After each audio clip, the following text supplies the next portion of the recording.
চৈত্র সংক্রান্তির মাহাত্ম্য বর্তমান প্রজন্মের কাছে অজানা। তারা জানবেই বা কি করে? কালের অগ্রগতিতে সামাজিক পরিবর্তনের সাথে হারিয়ে যায় সংস্কার ও সংস্কৃতি।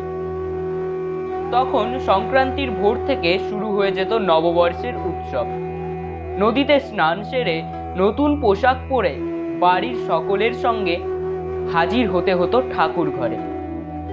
সেই সময় কোনো উৎসবে গৃহদেবতার গুরুত্ব ছিল অপরিসীম। ঠাকুর ঘরে প্রদীপ ধূপ জ্বালিয়ে ভাইয়ের হাতে দিদি বা বোনেরা তুলে দিতেন জবের ছাতু। বাড়ির প্রত্যেক সদস্যকে সেদিন জবের ছাতু খেতেই হতো।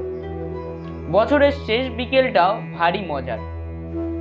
গ্রামের পাশ দিয়ে বয়ে চলা নদীর ধারে দাঁড়িয়ে কুলোর বাতাসে ছাতু ওড়ানোর সময় মেয়েরা সুর করে ছড়া কাটতেন, শত্রুর মুখে দিয়া ছাই, ছাতু উড়াইয়া ঘরে যাই। চৈত্রের শুকনো বাতাসে মেঠো পথের ধুলো আর ছাতু মিলেমিশে একাকার। এরপরেই শুরু হতো নদীর জলে একে অপরকে ভিজিয়ে দেওয়ার খেলা। বছরের শেষ সূর্যকে সাক্ষী রেখে সেই খেলা চলতো সন্ধ্যা পর্যন্ত। চৈত্র সংক্রান্তিকে বলা হতো ছাতু সংক্রান্তি। সেই দিনের অনুষ্ঠান ছিল অনেকটা ভাইফোঁটার মতো। ভাইয়ের হাতে ছাতু দেওয়ার এই অনুষ্ঠানকে বলা হতো ভাই ছাতু। এপার ওপার দুই বাংলা জুড়েই চৈত্র সংক্রান্তির হরেক নাম। পঞ্জিকাতে এই দিনটি মহা বিশুভ নামে চিহ্নিত। বাকি নামগুলোর সঙ্গে একটা করে উৎসবের ছোঁয়া থেকে গিয়েছে। কোথাও পাঁচকুমার, কোথাও ফল গোছানো, কোথাও এও সংক্রান্তি, আবার কোথাও মধু সংক্রান্তি।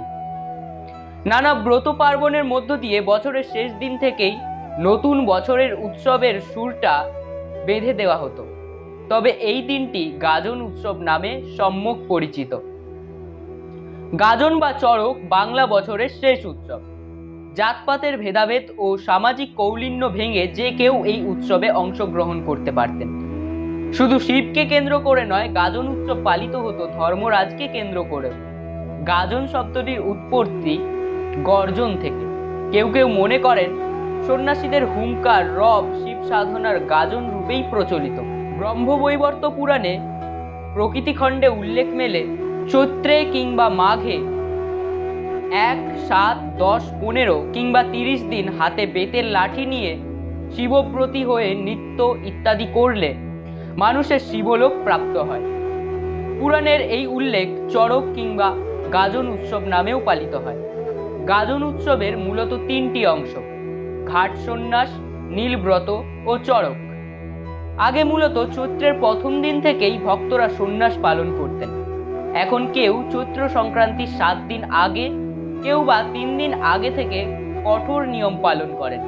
সন্ন্যাস পালন করা হয় বলে গেরুয়া বস্ত্র ধারণ, হবিষ্যি গ্রহণ আবশ্যিক। একটি দলের মধ্যে একজন মূল সন্ন্যাসী এবং একজন শেষ সন্ন্যাসী রূপে গণ্য হন। উৎসবে এই দুজনেরই গুরুত্বপূর্ণ ভূমিকা থাকে। বাংলার এক এক প্রান্তে দেখা যায় গাজনের আঞ্চলিক বৈচিত্র্য। গাজনের পরের দিন পালিত হয় নীল পূজা। গ্রাম বাংলার মহিলারা সন্তানের মঙ্গল কামনায় এই দিন গাজনের সন্ন্যাসীদের ফল, আতপ চাল এবং অর্থ দান করেন। চৈত্রের শেষ দিনে উদযাপিত হয় চড়ক উৎসব। এই উৎসবেরও কিছু নিয়ম আছে, যেমন চড়ক গাছটিকে শিব মন্দিরের কোনো পুকুরে ডুবিয়ে রাখা হয়। সন্ন্যাসী সেটিকে তুলে আনেন গাজন তলায়, তারপরে চড়ক গাছ পুজো করে তা চড়ক তলায় পোঁতা হয়। এরপরে শুরু হয় মূল চড়কের অনুষ্ঠান। প্রকাণ্ড কাষ্ঠদণ্ডের ওপরে অনেকটা উঁচুতে আংটায় ঝুলে থাকা জনা দুয়েক সন্ন্যাসীর ক্রমাগত ঘুরপাক খাওয়ার পরিচিত দৃশ্য। ঘুরপাক খেতে খেতে আচমকাই ঝুলে থাকা সেই দুই সন্ন্যাসী নিচে দাঁড়িয়ে থাকা মানুষের উদ্দেশ্যে ছুঁড়ে দিচ্ছেন বেল, কাঁচা আম ইত্যাদি ফল। সেই ফল কে ধরবে তা নিয়ে শুরু হয় হুড়োহুড়ি, ধাক্কাধাক্কি। সেই ফল হাতে ধরাও নাকি ভাগ্যের ব্যাপার, এমনটাই বিশ্বাস মানুষের। মালদহ জেলার গম্ভীরা উৎসব, ত্রিপুরার বৈশু উৎসব, তালতলার শিরনি, গ্রাম বাংলার সাকান্ন উৎসব সবই চৈত্র সংক্রান্তির উৎসব। গাজনের সঙ্গে অঙ্গাঙ্গিভাবে জড়িয়ে আছে নানা প্রকার কৃচ্ছ সাধন, যেমন আগুন ঝাঁপ, কাটা ঝাঁপ, মটি ঝাঁপ, ঝুল ঝাঁপ, বন ফোঁড়া, কপাল ফোঁড়া ইত্যাদি। এক সময় চড়ক প্রথাটিকেই অমানুষিক আখ্যা দিয়েছিল খ্রিস্টান মিশনারিরা। 1863 থেকে 1865 মধ্যে ছোটলাট বিডন এই প্রথা রোধ করেছিলেন। শোনা যায় সেই থেকেই সন্ন্যাসীরা চড়ক গাছে পাক খেতে পিঠে গামছা বেঁধে উঠতে শুরু করে। সেই সময়ের কাশারি পাড়ায় কাশারিরা সং বের করত। অশ্লীলতার দায়ে একসময় তাও বন্ধ হয়ে যায়।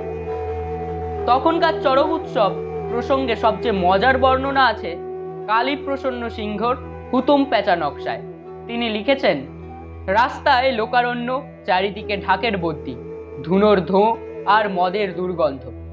সন্ন্যাসীরা বান, দশলোকি, সুতোসন, সাপ, ছিপ ও বাঁশ পুড়ে একেবারে মরিয়া হয়ে নাচতে নাচতে কালীঘাট থেকে আসছে। চড়ক গাছ পুকুর থেকে তুলে মোচ বেঁধে মাথায় ঘি কলা দিয়ে খাড়া করা হয়েছে। ক্রমে রোদ্দুরে তেজ পড়ে এলে চড়কতলা লোকারণ্য হয়ে উঠল। এদিকে চড়কতলায় টিনের ঘুরঘুরি, টিনের মুহুরি দেওয়া তলতা বাঁশের বাঁশি, হলদে রং করা বাঁখারির চড়ক গাছ, ছেঁড়া ন্যাকড়ার তৈরি গুড়িয়া পুতুল, শোলার নানা প্রকার খেলনা, পেল্লাদে পুতুল, চিত্তির করা হাঁড়ি। একজন চড়কি পিঠে কাঁটা ফুঁড়ে নাচতে নাচতে এসে চড়ক গাছের সঙ্গে কোলাকুলি করলে মইয়ে করে তাকে উপরে তুলে পাক দেওয়া হতে লাগলো।